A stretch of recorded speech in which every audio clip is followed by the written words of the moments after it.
Peace, peace, peace, peace, peace. So this is Adia. Hi, that's me.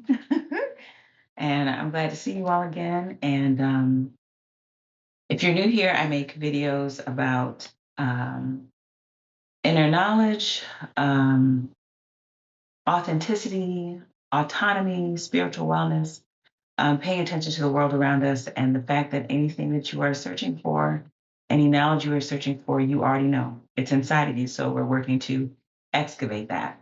So it's a little warm out. And as one of my daughter's friends said, I think I'm grown, got my belly out.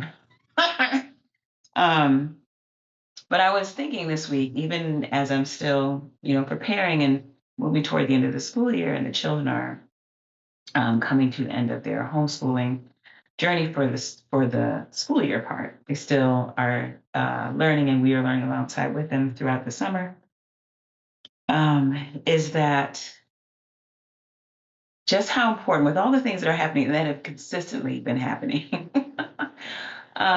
in the world, and particularly in the U.S., but being that is keeping pace with their other um, global entities that follow the same rule book that the U.S. does. With all that is happening, the importance of our art cannot be minimized.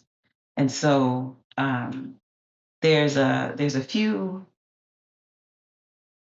posts or videos that I'm going to reference, and if I can find them, I will link them. There's a post by Toni Morrison that speaks about how dangerous artists are. That art is dangerous. That's right. I want to remind you of the history of artists who have been murdered, slaughtered, imprisoned, chopped up, refused entrance. The history of art, whether it's in music or written or what have you, has always been bloody because dictators and people in office and people who want to control and deceive know exactly the people who will disturb their plans. That's right. And those people are artists. They're the ones that tell the truth. And it's something that the society has got to protect. But when you enter that field, no matter where you are, whether it's Sonia's poetry or Toshi's music or Ta-Nehisi's, rather startlingly clear prose, it's a dangerous pursuit. And somebody's out to get you. That's right. You have to know it before you start, and do it under those circumstances, because it is one of the most important things that human beings do. I want to remind us. If artists were not dangerous, you wouldn't see people jailed for their art, people banned from their countries of origin for their art, which has happened to a great many of our artists, people blackballed. Um, um, Nana Mary McCabe was forbidden to come home because of music that she sang. Paul Robeson was blackballed. There are quite a few artists, and they're not all saying things in exactly the same sentiment as Public Enemy, Fight the Power. But what they're saying is enough to influence minds and change people's hearts, and to cause people to unite and activate. So art is powerful, and to those who are attempting to be oppressive, it is dangerous. But for the rest of the rest of us, it is elevating and you know, and activating and empowering. So I wanted to think about, there's a movie called Hollywood Black that is based on a book, and I just lost the name of the brother who wrote the book, but Justin Simeon, who did Dear White People, hosted this movie, and in the course of the movie, he talks about the continued discourse that is had about what Black people will not like, what we will not like in movies. But Black people, they ain't gonna watch this, and not they, because it's not usually us saying it. They won't watch that. Black people don't like that. And it's usually someone outside of our communities who are saying that. that doesn't really represent real Black people. And it's usually people who don't know Black people who are saying that, working off of stereotypes. And in the course of that film, and I would encourage that you watch it wherever you can grab it. But Hollywood Black is what it's called, and there are a lot of. I will put the trailer in this video. In the course of it, um, the discussion is had about how we've been portrayed in media, how that's used in media, and how us creating media has saved Hollywood more than once. And I would like to suggest that Hollywood is being saved again by another wave of Black inspiration, Black creativity, um, Black visionary, just thought. So as my children and love to say over and over again, Hollywood is boring. They like to make the same thing over and over again. There's going to be a sequel. There's going to be a this. There's going to be a this. So when we see things that are not that, uh, and it's usually outside of what is the general greenlit movie that we would see. And it's usually coming from someone who is considered outside of that world, who is not someone who holds all the keys to the gates, who is not someone who options all, excuse me, films for this or gives permission to this. So there were a couple films that I was thinking about as we move through this wonderful summer, because summer is usually the blockbuster time for films. That I'm thinking about that I think illustrate this point. And one of them is not a film from right now, from this particular summer, but it makes this point as well. So, with Sinners and all the things that Sinners has managed to accomplish because it's powerful and not it's not the little engine that could, because it's not, oh my goodness, poor Sinners. Let's see how Sinners is a blockbuster because everyone in it is just bombastic, like amazing. Every single person, whenever you look at any story behind the scenes or stories about Sinners, everyone is invested. Everyone is looking for its success. Everyone is coming at the top of their game in every single part, in the lighting, in the choreography, in the music, in the acting, in the casting, in the uh, costuming. I had to shout out Ruth Carter. She's a pirate. Hate you. But in every single part, everyone is so invested that it creates something that is palpable and that you can touch and that you can feel, that you can be invested in. And then the many, many places where it reverberates and reverberated among that community of people, and then for the rest of us who had the opportunity to see it. Um, Ryan Coogler is another filmmaker who has done things that people assume will not make money. And they've told him that. No one's going to want to come see a black superhero. Stan Lee thought so. Uh, no one's going to want to spend money, on this movie. They minimize it, and then of course when it succeeds, then they copy it. So I am suggesting, not even suggesting, I'm just watching that we're in another wave of Black creativity saving another structure that bets on Black creativity failing. And there's a couple of things that lead me to this, not just the movies themselves and Hollywood and the production of movies. It's just that's how things go in the United States. We had the privilege a couple of years ago to go to the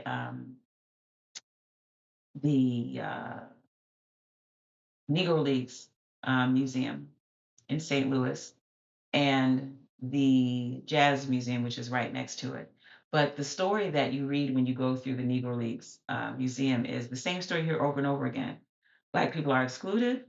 We create something on our own that is us. It's so magnificent and it's so amazing. And whatever the other thing is that we have not been allowed into is struggling. It's failing. It's not as splendiferous as we are or as blacknificent as we are. And so then they look over and they're like, they're doing some dope stuff over there. There's a Satchel Paige over there. There's a Jackie Robinson over there. There's a whatever. And then they absorb us into their structure, and we bring the people back. We bring the excitement back. We bring the whatever it is back. Once we are the ones who were cast off are now um, absorbed back in, or absorbed into the thing that excluded us in the first place. And so you see it over and over and over again, in sports, in music, in dance, in art, in literature, in scholarship, in academia. Like it's over and over again. The same thing. There's the it's a scripture, and it's also the way that Asheru and Blue Black start the Boondocks theme. I'm the stone that the builder refused. And so we get refused over and over. And then they're like, oh, I need that. That's a cornerstone. Because they can't see, but they can see how it benefits them. And then they try to bend it and twist it. So there's a video that I'm going to share that is talking about capturing our imagination. They also want to practice capturing our imagination, capturing our desire. Because if they capture our imagination and desire, then they don't need to hit us on the head too hard every time. Because we will then do what we think we're supposed to do. And what they do is that this capture is done under the sign of freedom. So that wherever you go, and you see the way people talk, you see what people do, you see what people are, and black people are enamored with, and so on. You have to ask yourself, well, what is it that is happening here? Who is setting the terms of what we desire? The reason that video was so important to me is because to know that our presence, that our creativity, that our stories, that our buying power is huge, and then to try and twist it into something else. If you look at the rest of that post by the Black Gaze, it points out how even in the stories that are told, the attempt is to take the power away from where it would truly activate people. You see Judas and the Black Messiah, but they focus on Judas, not Fred Hampton. Um, they there's one of my children's teachers, and I mentioned before the Madsy Moyos, speaks about black pain as black porn. And so they'll take one of our stories, and instead of showing the resilience, the fight, the resistance of our stories and our ancestors, they will show us, they will glamorize and sensationalize the most downtrodden, and sometimes lie, like just outright lie, parts of our story. So knowing that if you can take our stories and twist them so that we are not empowered, so that we are always um, shrinking, dying, conquered, um, then and it removes seeing that removes energy from us, removes power from us. And what I appreciate, and let's say, and then I'll move on, is Baba Wakasa makes the point that when you see movies like 300, and they're dying, they are not winning, but they are screaming, "This is Sparta." They are they are resilient even in their defeat. Their spirits are very strong. But those often do not happen in our movies until we are the creators, until we are creators in our right black mind. Let me state that too. So there are a few movies that in this lovely summer that I know are saving Black Hollywood. People aren't going to movies. We can watch things at home. We can watch them on streaming services. We can watch them on bootleg services. We can watch them many, many ways. And it's the comfort of your home. It's not getting together to leave and spend money on gas and, um, you know, um, the food and the snacks at the theater. But what we miss is really what I shared, and I think the last video is the ability to truly be present and mindful in the experience. So I start with Michael. And there's no spoilers in any of these because some of these movies I haven't even seen yet. But starting with Michael Antoine Fuqua, um, who is also known for, the Magnificent Seven and the Equalizer films, um, made a film about Michael Jackson. And my children and I really do not want another one. It was great. It was beautiful. It was, right up the middle. It didn't try to do everything. Um, and critics didn't like it because they wanted to sensationalize difficult parts of Michael's story. They wanted that. They felt like it was too sanitized. So, it's like he can't exist as a genius, as a young man with a gift finding his way without looking at any of the failings that he could have had, any of the trappings that would have been like glamorous to put on the screen, or see, he's not so great. But the movie was beautiful, and even with the critics poo-pooing on it, um, it made $577 million globally. I think about Lorenz Tate me along doing a interview about Love Jones and how it bombed at the box office, but Black folks love Love Jones, like really love Love Jones. So the critics don't get it right.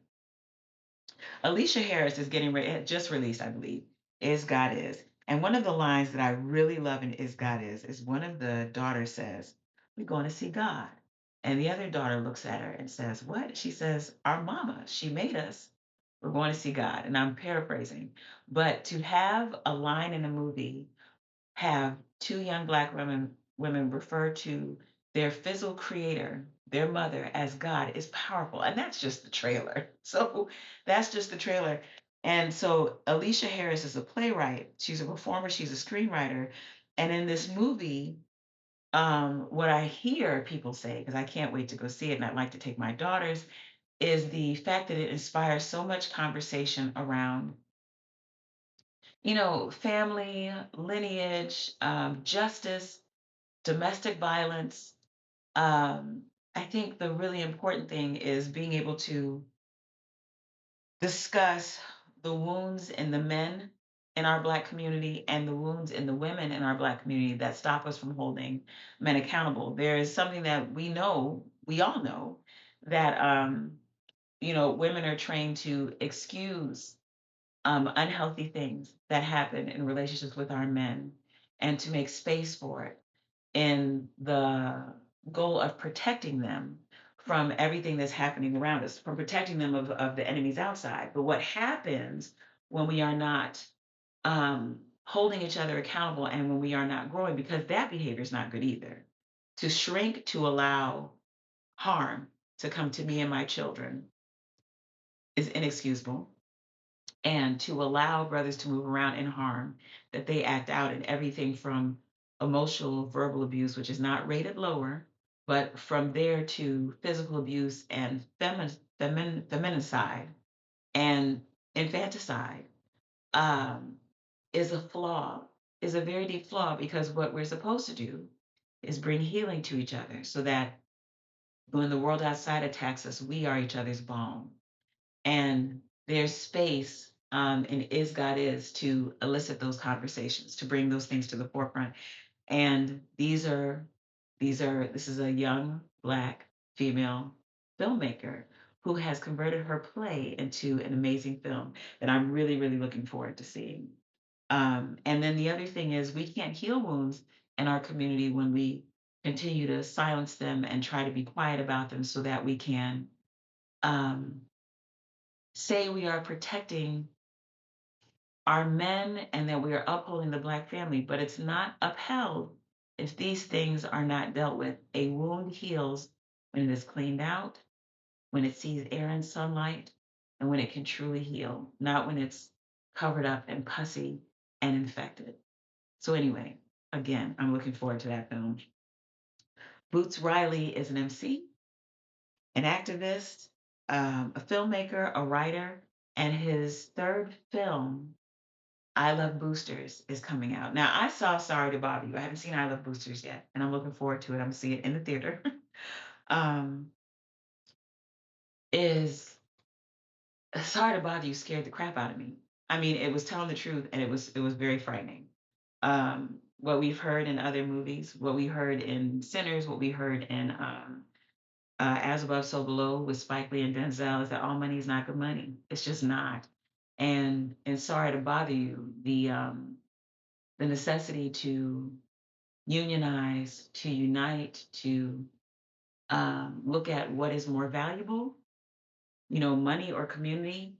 Um, um, Moving up someone else's ladder and their idea of success or truly having power uh, was a very big thing. And so I know that there is a critique of capitalism in I Love Boosters, and it's not new. This being spoken to has been shown in a few other places. Sometimes it's comical, sometimes it's not. When you see Mo Money and you see the Wayans brothers going to steal or boost something that they're going to sell somewhere else, or they're going to go buy something they can sell somewhere else. The same thing with the Wayans brothers in Living Color when they got the brothers outside of the football game doing their infomercial. Um, our culture continues to inspire. Dapper Dan has inspired so many fashion houses that now they come to him when they used to sue him, when they used to try and make him pull their labels off the things that were selling and ending up in videos and hip hop videos and on stage with hip hop performers. So I Love Boosters is I'm looking forward to it being a critique of capitalism, to it being um, our influence on fashion and the importance of looking the part. And I don't just mean in conspicuous consumerism, when you just buy so that you can look a certain way. There's traditional African practice where you dress for the ritual, you dress for the role you are playing. You don't wear this to go do that. And our clothing is so significant. There's messages in the clothing. There's medicine in the clothing, and so even though in much of in some of fashion there is some conspicuous consumerism, um, that still holds true for us, even as it has shifted. That holds true for us as African people, and so I'm going to look for the role that I am carrying out. I'm going to manifest who I am and making sure that I look and I am dressed for the part that I'm playing. Whether I fully embody it or not, I'm going to dress to embody it. So I'm looking forward to that. And I heard Boots Riley say recently in an interview that he is aware, as many of us are, that the only way things are going to change is when the working class takes our power. When we stop production, when we stop the flow of money, when we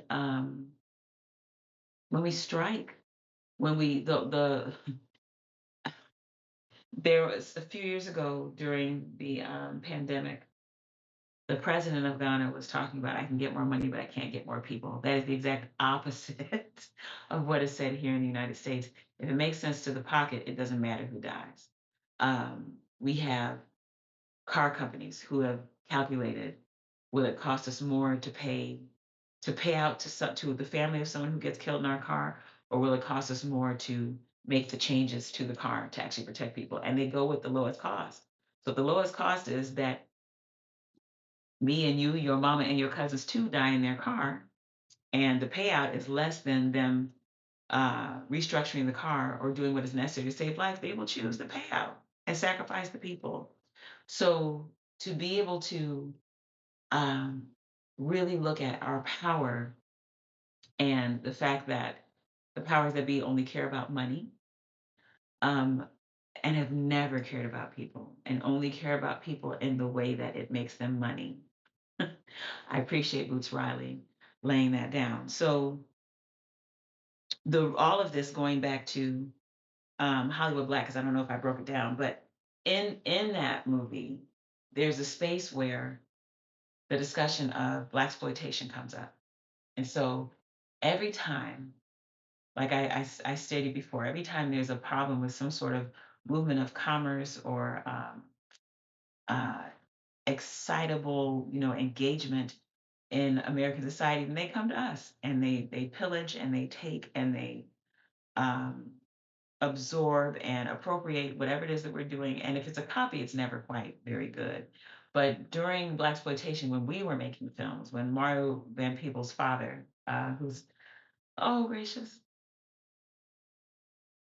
I just lost his daddy's name. Just Melvin. When Melvin Van Peebles was making his films, and so many other filmmakers were making their films, uh, it lit something in Hollywood, and it sent people back to the theaters, and it brought money back to Hollywood, which was flailing. And so I posit, because if we look at the patterns, that these filmmakers like Kugler and Fuqua and Harris and Riley are saving Hollywood by genuinely capturing our imagination, showing us where we can heal and be better, showing us where our power is and how we can use it, um, showing us the excellence of art and how powerful art is and how it's dangerous to those who want to maintain an oppressive status quo, but how powerful it is for us. And so I want you, like I am, I'm going to run out and see these movies, not because anyone is paying me to say it, but I love Black art and I love Black art. There's no but. And I love Black art. And I know that when it is done well, when it is done really well, and when it's done earnestly and with um, inspiration and listening, it shakes shackles off. So I intend to go this summer and make sure that these filmmakers, that the money out of my pocket supports their vision so that I can see more of it. And I encourage you to do the same. So again, this is Reverend Okonkwo Mwalimu Yogi, Sister Mama Adia saying peace, be dangerous in your art, be powerful in your art, and I'll see you soon.